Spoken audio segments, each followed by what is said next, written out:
banyak sekali gitu loh. Karena apa? Dia terlibat, dia ada jejak gitu loh. Ya kan?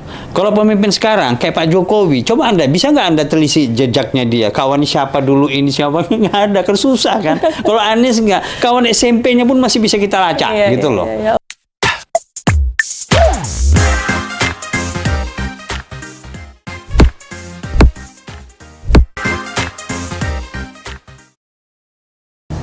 Halo semuanya, balik lagi di podcast Pejuang. Nah, kali ini tentu aja aku nggak sendiri, teman-teman. Kali ini aku ditemenin sama seorang dokter yang baru aja mendapat gelar dokter. Di sini sudah ada Bang Ramadan Pohan. Halo, Bang. Halo. Sebelumnya saya mengucapkan selamat ya Bang ya Terima atas kasih. gelarnya yang baru banget ya teman-teman. Jadi Bang Pohan ini baru banget menyelesaikan disertasi ya Bang ya kemarin. Fresh from the oven. Yes, ini podcast perdana membahas disertasi dari hasil penelitiannya Bang Pohan. Tentu saja pasti teman-teman penasaran kan tentang apa? Tentang apa ya kira-kira? Jadi Bang Pohan kemarin itu bahas tentang transformasi seorang Anies, transformasi identitas seorang Anies Baswedan dari seorang akademisi menjadi seorang politisi. Iya. Kita langsung aja ya Bang ya. Jadi awalnya gimana sih Bang Pohan ini kenapa memilih topik Anies Baswedan? Kenapa nggak politisi-politisi yang lain gitu yang tentu saja mungkin backgroundnya lebih menarik atau lebih unik gitu. Misalkan Pak Jokowi mungkin yang dulunya punya pabrik kayu, atau Pak Prabowo yang dulunya seorang tentara gitu. Pilihan terhadap Anies ini memang sebelumnya itu saya ada dua tokoh yang saya angkat, tetapi penelitian tidak bisa dilaksanakan karena tidak bisa diwawancarai orang-orang signifikan others mereka, karena yang penelitian saya ini respondennya itu atau yang saya sebut secara ilmiahnya itulah signifikan others, itu adalah mereka yang mengenal Anies sebelum menjadi politikus dan setelah menjadi politisi gitu ya. Itu dua sebelum ketika menjadi akademisi maupun sebagai profesional mereka sudah kenal ya. Kan Anies ini terjun ke dunia politik itu ketika menerima undangan dari Presiden saat itu Susilo Bambang Yudhoyono, diundanglah Anies ini untuk ikut partisipan menjadi kontestasi di Capres Konvensi Partai Demokrat. Nah, itu kali pertama 2013.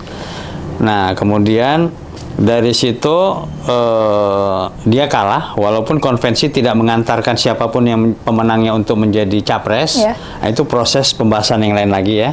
Dan kemudian Anies menjadi juru bicara Jokowi JK. Dan kemudian menjadi menteri, ya. Kemudian dipecat dan kemudian menjadi calon gubernur dan menjadi gubernur. Kemudian berakhir tugasnya dilamar oleh Nasdem menjadi capres dan kemudian disusul oleh dua partai lainnya yaitu PKS dan PKB. Nah, jadi sebelumnya itu Anies adalah seorang akademisi, dan sebagai akademisi dia tercatat sebagai dosen dan juga sebagai rektor yang pada ketika itu adalah rektor termuda. Ya, nah transformasi Anies dari akademisi ke politikus berlangsung seperti itu. Dan jadi di dalam saya harus sebut sedikit ya, itu Anselm Strauss itu bahwa ada namanya turning point, titik baliknya itu kenapa sih gitu ya. Jadi ketika dalam sebuah upacara di istana, Anies diundang karena kakeknya mau dianugerahkan ya sebagai pahlawan di situ. Kemudian dalam upacara dia melihat proses naiknya bendera itu kan cuma 4-5 menit gitu ya kan. Tapi untuk menaikkan bendera ini menjadi kemerdekaan, kita itu ada berapa ribu nyawa, ya kan, pengorbanan dilakukan oleh Indonesia sampai sana. Jadi ketika diundang oleh Pak SBY untuk ikut jadi konvensi, pertanyaan dalam diri Anies, ya kan, kakekku bersabung nyawa ke sana gitu ya. Dan kemudian ketika Republik meminta saya untuk turun tangan, saya masa berpangku tangan. Dan kalau mau hidup nyaman, Anies itu dia sebagai konsultan di Amerika jadi terkenal gitu ya. Udah dia mau hidup nyaman, bisa nyaman aja banget gitu kan. Tapi dia tidak memilih jalan nyaman itu. Dia memilih untuk turun tangan dan kemudian terlibat di dalam membangun republik, yaitu dengan ikut konvensi Capres tadi. Nah, dari situ dan kemudian banyak cerita yang di sana, banyak keunikan-keunikan. Jadi Anies ini adalah pendukung Jokowi JK pada waktu itu. Ya, pada waktu itu kan, dan kemudian menjadi menteri dan dipecat, dan kemudian dia menjadi calon gubernur, diusung justru oleh partai yang menjadi lawannya di Pilpres. Saat ini. Saat itu, ya. Oh, saat itu. Ya. Karena 2014 kan Prabowo Hatta kan didukung oleh Gerindra dan PKS, demikian juga 2019 kan.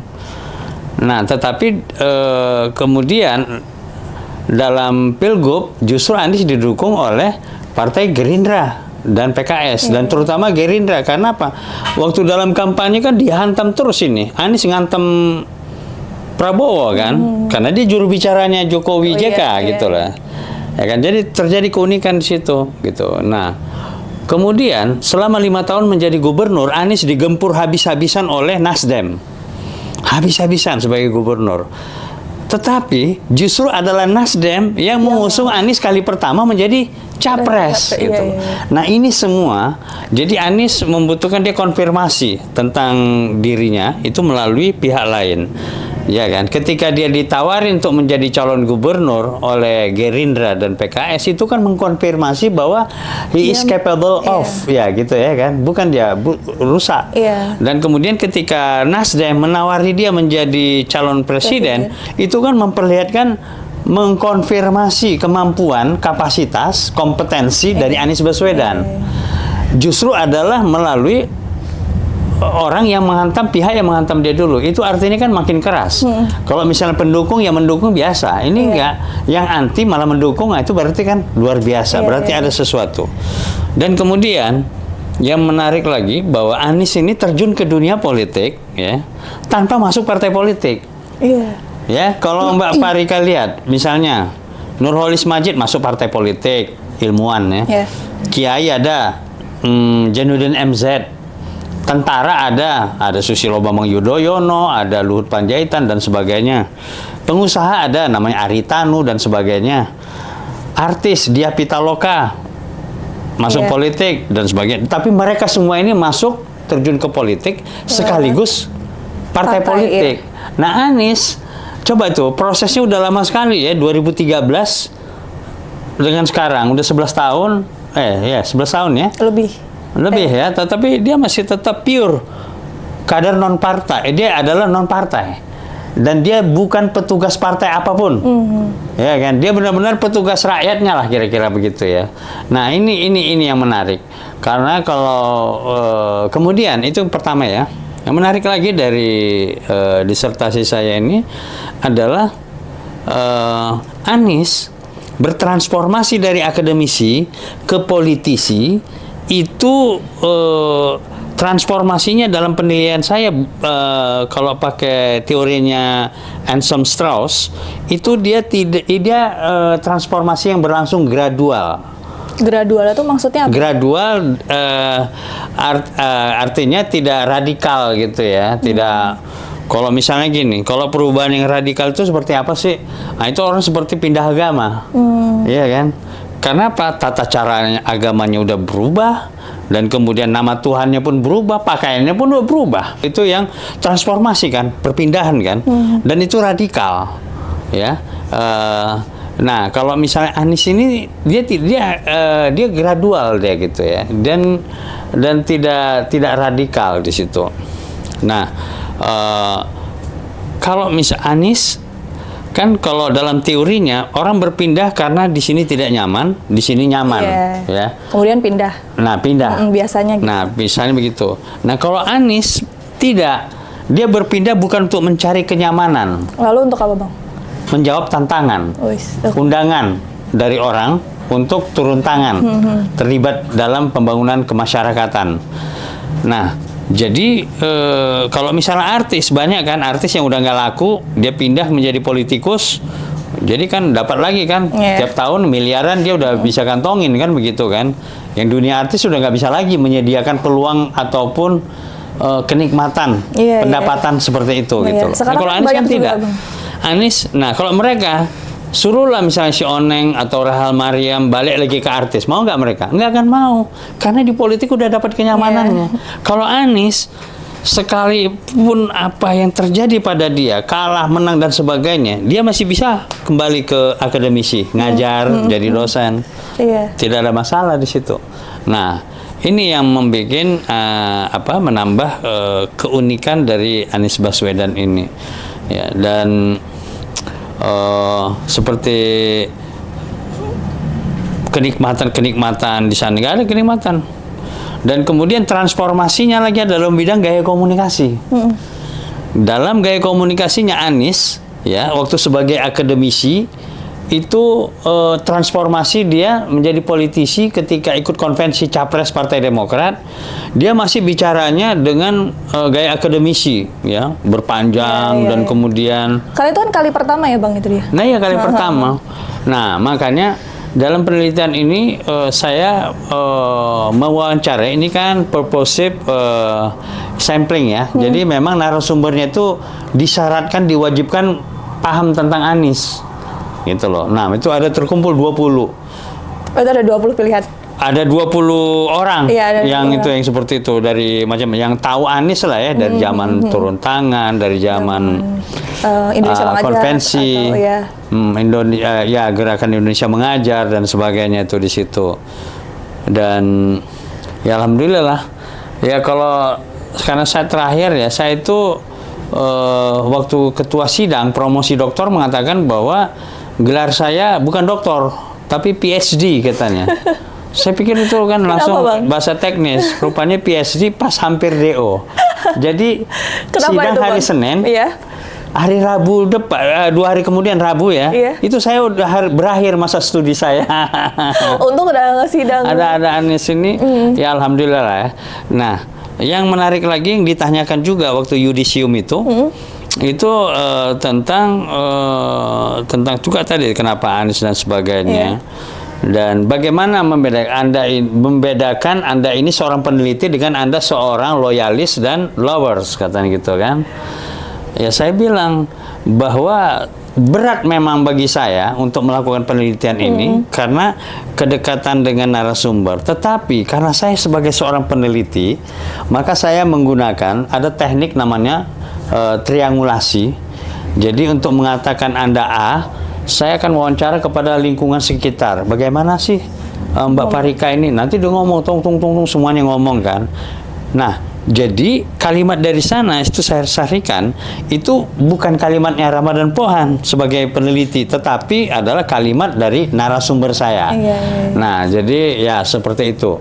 Dan alhamdulillah, dan uniknya lagi dengan Anies Baswedan ini tidak ada satupun pertanyaan yang disensor, topik yang disensor, tidak ada sensor apapun.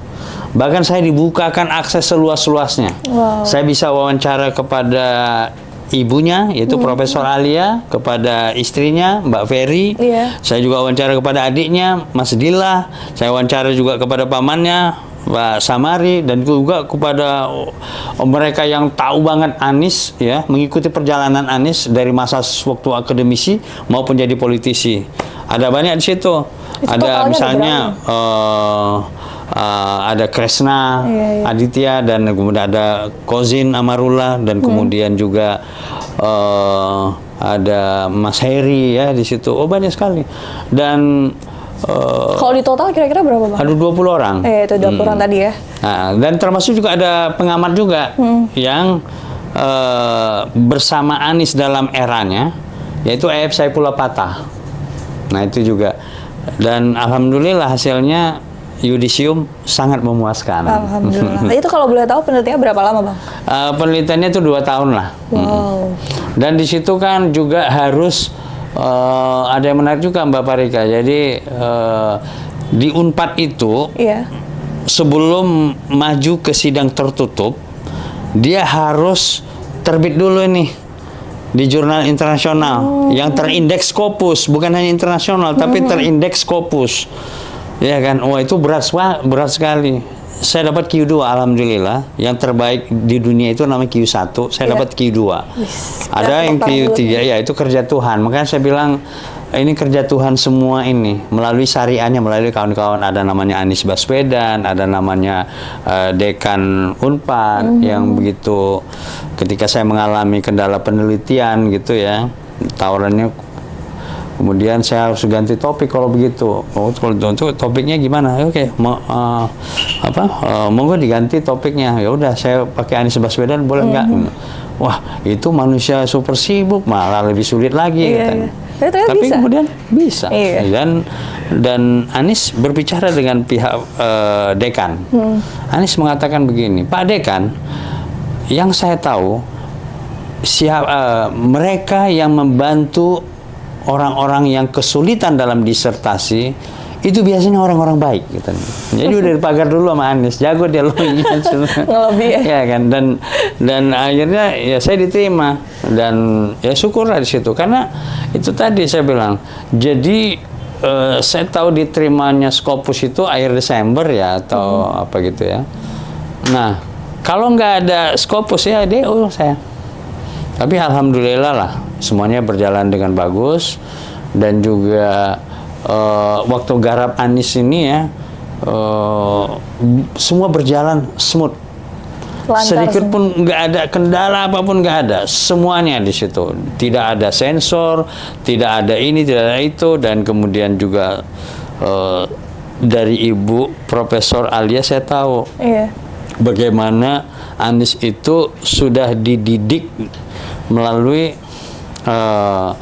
dibacakan ayat-ayat Quran ketika Anies masih dalam kandungan, dan kemudian ketika Anies bayi mungil yang ganteng, yang cakep gitu, itu juga didoain terus sama ibunya, dan ibunya juga umur 1 tahun, 2 tahun, 3 tahun itu masih dalam pengawasan terus.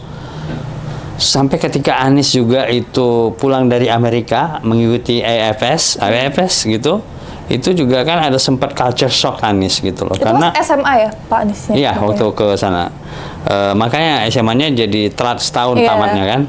Karena pulang dari Amerika, di Amerika semua tatanan masyarakat itu udah berjalan secara bagus, demokratis dan sebagainya. Tiba di Indonesia, ya kan, punya kekuasaan sedikit langsung otoriter deh gitu ya kan.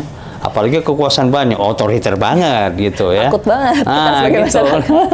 Nah jadi Anies sempat mengalami culture shock di situ.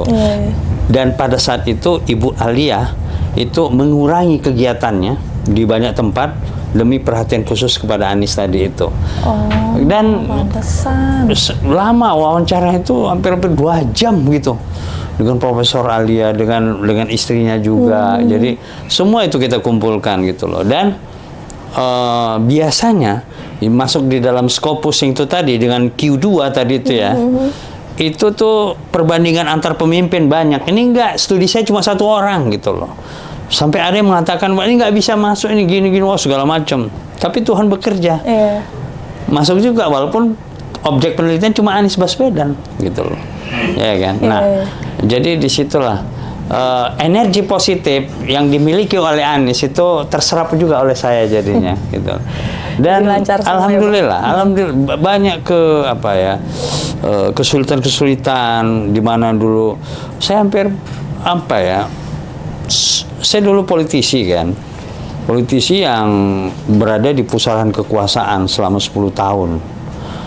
Dan kemudian juga sampai kemudian menjadi tidak ada jabatan apa-apa. Sampai kemudian juga udah di dalam titik yang tak terendah ya dalam hidup saya gitu kan. Tiba-tiba di situ Anies kasih tangannya. Ya kan? Monggo. Bangkit gitu maju. Dan kemudian aku lagi penelitian ini begini, dia siap jadi ini. Kalau dia saya siapa mau diwawancara lagi begini-gini. Yang dulu udah ditolak saya kan gitu loh. Nah jadi dari apa yang menarik dari disertasi saya ini, ditanyakan oleh salah satu penguji di situ ya. Apa tipsnya ini kalau untuk politik? Saya bilang bahwa tidak perlu masuk partai politik untuk terjun ke dunia politik. Untuk menjadi, kalau untuk menjadi caleg berarti kan harus pegang KTA ya. Tapi kalau menjadi kepala daerah, gubernur, bupati, wali kota, presiden, Anda tidak harus kader partai politik. Tapi gimana caranya? Anies membuktikan bahwa dia bisa. Berarti orang-orang lain juga bisa. Yaitu tanpa ada uang, ya kan, tanpa ada koneksi yang gimana-gimana, tapi tetap bisa. Tanpa harus punya paman juga bisa juga gitu ya kan. Nah itu udah dibuktikan oleh Anies. Jadi Anies ini bisa menjadi inspirasi bagi siapapun yang ingin bermimpi terjun ke dunia politik. Oke. Iya. Gitulah ya, betul-betul. Jadi kalau dari ceritanya Bang Pohan tadi ya, setelah meneliti seorang Anies Baswedan gitu ya, sebenarnya kalau ngelihat Pak Anies dia capable gitu tanpa masuk ke partai-partai atau kayak orang-orang artis-artis zaman sekarang itu masuk ke partai-partai dulu kan ya Bang. Tapi ya artinya kita juga mampu gitu ya, kita capable untuk ya kita bisa aja jadi politisi nantinya gitu. Terjun ke dunia politik gitu maksudnya Bang. Kayaknya tadi udah semua diceritain sama Bang Pohan ya. Tapi kalau untuk pas, aku ada yang penasaran satu Bang. Ada lagi tuh yang ini ya, yang saya kira perlu. Bahwa itu tidak serta-merta juga, ya kan, partai politik mau meminang kita. Kalau kita nggak punya apa-apa, mana mau dia. Nah, berarti apa di situ? Rekam jejak. Nah, Anies punya rekam jejaknya bagus karena dia menggagas dan menggerakkan Indonesia Mengajar, gerakan Indonesia Mengajar yang mengirimkan guru-guru ke pelosok-pelosok gitu. Dan itu dalam penelitian saya salah satu modal kuat Anies untuk terjun di dunia politik dan diterima gitu loh. Kalau dia misalnya dia nggak punya rekam jejak seperti itu, cara apa orang akan menilai kita, kan begitu kan? Nah ini Anies. Sebelumnya itu juga Anies juga adalah dia jadi ketua bentukan dari presiden itu tim independen waktu Cicak lawan Buaya KPK. Ya, kemudian juga dia adalah ketua etik lagi di situ. Jadi itu kan rekam jejak yang bagus gitu loh, ya kan? Dan salah seorang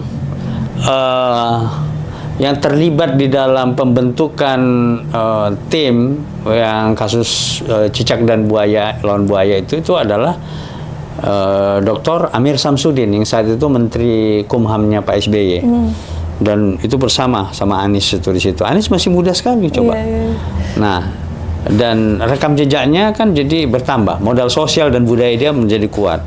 Nah, jadi orang juga kalau tidak punya modal apa-apa untuk terjun politik kan nggak mungkin dilamar. Nah, ini Anies jadi partai-partai meminang dia karena Anies ini positif, bagus gitu ya kan. Dan ini juga akan berimbas kepada partai yang mendukung dia kan gitu kan. Kan terbukti tuh di situ. Kalau Pilpres sekarang yang mendukung dia siapa? PKB, Nasdem, PKS, tiga-tiganya naik. Ya kan. Nah, jadi ada efek positifnya ya. Ekor jasnya ada di situ didapat gitu. Bang, tadi aku ada yang penasaran kalau Bang Pohan tadi nanya-nanya sama ibunya, istrinya, saudara-saudaranya, adiknya gitu. Tapi kalau temen kuliah ada nggak Bang? Ada juga. Teman kuliahnya ada. Itu adik kelasnya apa? Namanya Mas Elan Satriawan.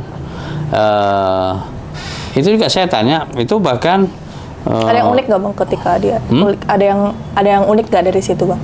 Oh, banyak itu juga seperti misalnya Mas Lukman Hakim, ya itu juga kan kawannya waktu dari Lukman Hakim sebagai kalau nggak salah ketua Senat dan Anies saat itu ketua Opspek dan benih-benih aktivisnya itu mereka dari HMI itu ya. Dan kemudian itu banyak sekali. Ada yang utama itu dari semuanya mereka itu, mereka mengagumi kemampuan retorikanya Anies. Jadi Anies itu bisa mempengaruhi orang dengan kuat sekali. Misalnya ada 10 orang kata mereka nih, 10 orang anti kepada Anies. Setelah bicara sama Anies, 7-nya akan ikut kepada Anies, yang 3-nya enggak. Pokoknya enggak Anies saja gitu loh. Nah, seperti itu. Jadi kemampuan retor kan luar biasa. Saya pertama kali ketemu Anies tahun 1998. Tahu nama Anies tentu karena saya wartawan ya. Waktu di Indonesia juga udah tahu gitu ya. Nah, pas waktu di Amerika kita bertemu kali pertama itu sosok dia itu udah magnet gitu loh. Ya, menyedot ya istilahnya. Udah menginfluence ya? Udah, saat itu hari pertama saya ketemu secara fisik ya. Kalau waktu kita ngobrol di telepon. Muda banget padahal ya Bang itu dia.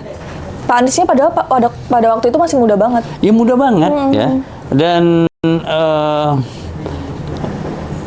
dia makanya kita bilang ya bahwa apakah Anies punya karisma? Orang bilang itu karisma. Tapi kalau ditanya Anies juga nggak tahu ada apa di badan saya katanya. Yang jelas bahwa dia adalah dididik oleh kakeknya. Dia dididik oleh kedua orang tuanya. Di meja makan itu adalah ruang demokrasi. Dan Anies mengatakan bahwa percakapan-percakapan dari kakeknya, neneknya, heroisme, kakeknya pahlawan, itu Nek Barkah itu, neneknya, wah itu luar biasa tuh, pejuang perempuan. Waktu Kongres Perempuan pertama, ya nggak dikasih ikut sama Belanda, dia taruh kepalanya, lehernya itu di atas rel. Kalau nggak berangkat lebih baik saya mati digilas sama kereta api katanya gitu loh. Jadi nilai-nilai kepahlawanan, nilai-nilai kejuangan sudah dihadirkan di rumah itu gitu loh. Ya kan? Dan kemudian juga rumah itu kawan-kawannya dari Pak Samhari juga sering datang ke sana. Ya, berbicara tentang pergerakan. Nah, Anies hidup dalam lingkungan yang seperti itu gitu loh. Dan kalau boleh dibilang, ya ini dalam penelitian saya, inilah yang membuat transformasi Anies itu tidak radikal gitu ya. Dan kenapa? Yang dia habitus, kalau kata istilah dari Pierre Bourdieu, ya, itu adalah habitusnya, itu kuat Anies. Ya, karakter kuatnya dari mana? Ya itu tadi, dari nilai-nilai keluarganya. Di rumah itu ya, di rumah itu nilai kejuangan, kemasyarakatan, kesetaraan, keadilan itu udah dibentuk di situ gitu. Nah, makanya Anies itu udah seperti orang yang jauh di atas usianya, kedewasaan dia gitu loh. Karena lingkungan itu tadi gitu. Dan ini diakui dalam penelitian saya oleh orang-orang yang saya wawancarai semua, mengakui itu gitu loh. Dan Anies itu juga seorang yang sangat totalitas, termasuk dalam berkawan. Melakukan apapun itu. Apapun demi kawannya dia akan lakukan. Iya kan? Ada cerita yang unik nggak Bang? Kalau misalnya ada nilai uang, misalnya dia punya uang, ya kan 1 juta, ya kan paling 100.000 diambilnya 900 untuk orang. Itu Anies. Ketika kawannya menderita dia datang, dia bantu kawannya. Yang sakit langsung sembuh besoknya. Karena perhatiannya seperti itu. Jadi dia bukan tipikal orang, banyak yang manusia yang using namanya, memanfaatkan. Anies tidak. Dia hadir dalam situasi orang yang seperti apapun gitu loh. Itu teman-temannya yang bilang. Ya, berdasarkan penelitian saya, cerita Kozin, ceritanya si Uda John dan lain-lain semua seperti itu gitu loh, totalitas. Dan kemudian di dalam dia perjuangan dia dalam demo, dia selalu di barisan paling depan. Jadi yang kena popor duluan itu adalah dia. Dia nggak ada di samping, nggak ada di belakang, di depan dia sana. Dan dia mengatur semuanya di sana. Oh, galak Anies ketika memimpin itu. Kalau kau nggak mampu menyediakan 50 orang, jangan hadir. Katakan sekarang. Wow, gitu. Itu kumpul 13.000, coba bayangin. Itu waktu ketika memimpin SDSB. Jadi kalau misalnya kita dulu nama SDSB itu sumbangan dana sosial berhadiah. Dalam zaman politik kita dulu, kita mahasiswa, itu namanya itu Soeharto dalang segala bencana kan gitu ya. Itu kan dulu kan. Nah, itu ada cerita juga itu di situ gitu. Jadi sama Zaki Makarim, Anies memimpin demo sampai ke Jakarta. Demo dia di Jogja itu menggerakkan ke kota-kota lain untuk melakukan demo. Dan akhirnya berpusar ke Jakarta, dan akhirnya keluar keputusan pemerintah SDSB dihentikan. Itu karyanya Anies. Nggak kedengaran gitu loh, ya kan, karena zaman medsos nggak ada dulu gitu ya. Kalau ada medsos bisa di viral gitu ya kan. Iya, tapi pada waktu itu keren banget ya, maksudnya dari situ satu gerakan itu menular ke daerah-daerah dan lain, jadi semua akhirnya kumpul di Jakarta. Anies itu sangat serius dalam hal apapun, serius gitu ya. Tapi dia penuh dengan kecandaan. Banyak juga orang yang nggak tahu bahwa dia suka ngeledekin orang, ngerjain orang kan sering banget gitu ya. Iya, dan saya juga sering dikerjain sama dia juga gitu. Tapi ngerjainnya tuh yang apa ya? Kalau misalnya komedinya bukan pelawak tapi sitcom, situasi komedi gitu ya. Nah, itu dia cukup kompleks. Jadi hadirnya sosok Anies yang seperti sekarang ini bisa kita jelaskan dari latar jejak dia yang sebelum-sebelumnya tuh lahirnya kayak gini ya wajar gitu loh. Ya kan. Nah, jadi memang menarik. Saya berharap bahwa disertasi saya ini bisa menginspirasi juga orang untuk yang mau jadi politik tanpa punya uang, tapi lo berbuat deh di masyarakat, ya kan. Mbak Farika punya jejak bagus di Kampung Bayam, itu adalah sebuah jejak gitu loh, dan harus total gitu loh, ya kan. Nah, ya, seperti juga Anies kan juga itu, dia total banget.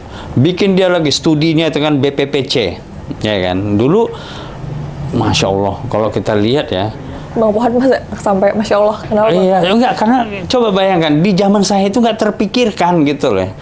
Pada saat itu Soeharto sangat kuat, rejim Soeharto sangat kuat. Dia demo lagi tuh namanya tuh BCA. Di situ punya siapa? Lim Siu Leong. Lim Siu Leong seluruh Indonesia tahu bahwa manusia paling kuat yang pengusaha konglomerat. Kalau bahasa sekarang kita katakan sebagai oligarki. Itu dilawan oleh Anies. Bisa nggak dibayangkan itu loh, ya kan? Jadi kalau untung dia nggak diculik. Ini luar biasa di sini, ya. Beraninya luar biasa. Jadi dia lembut, dia peluk rakyat, dia bicara dengan rakyat apa segala macam.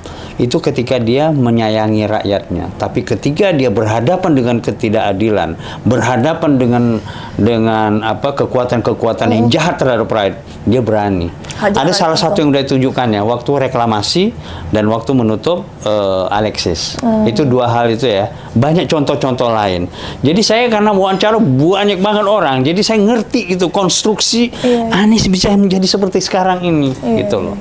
Jadi kayak misalnya gini, kalau misalnya orang baru berumah tangga gitu ya, ikuti aja langkah dari Profesor Alia itu tadi, ya kan?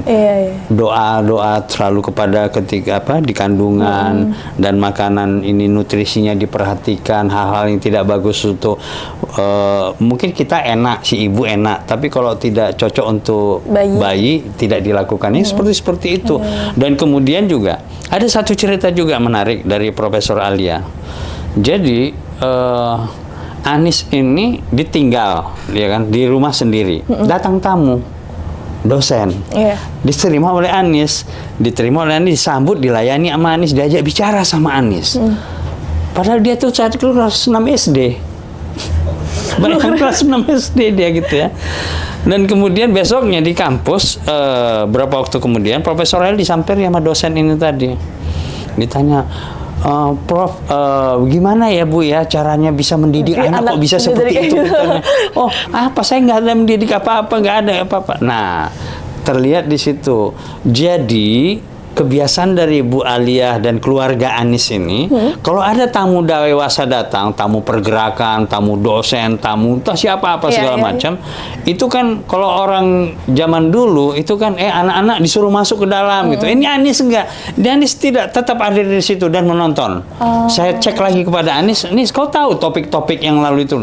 Enggak tahu, tapi pada saat itu aku merasakan aku mengerti katanya gitu loh. Jadi, nah, jadi dilibatkan. Jadi itu berarti bagus untuk pendidikan, contoh yang bagus. Kalau kita kan anak-anak masuk gitu loh, ya kan. Masuk dulu gitu loh. Kalau ini enggak, dibiarkan terlibat gitu loh. Nah, itu jadi mengantarkan Anies punya kepekaan sosialnya itu udah terbentuk di sana. Bahwa hidup itu harus bermanfaat kepada orang banyak, ada di situ semuanya. Bahwa kita harus berkorban namanya untuk kepentingan orang banyak, ada di situ semuanya.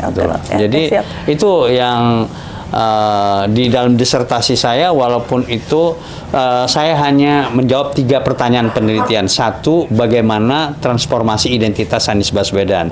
Kedua, bagaimana adaptasi ya Anies Baswedan di dunia politik. Yang ketiga itu adalah bagaimana komunikasi gaya komunikasi Anies Baswedan masuk ke dunia politik.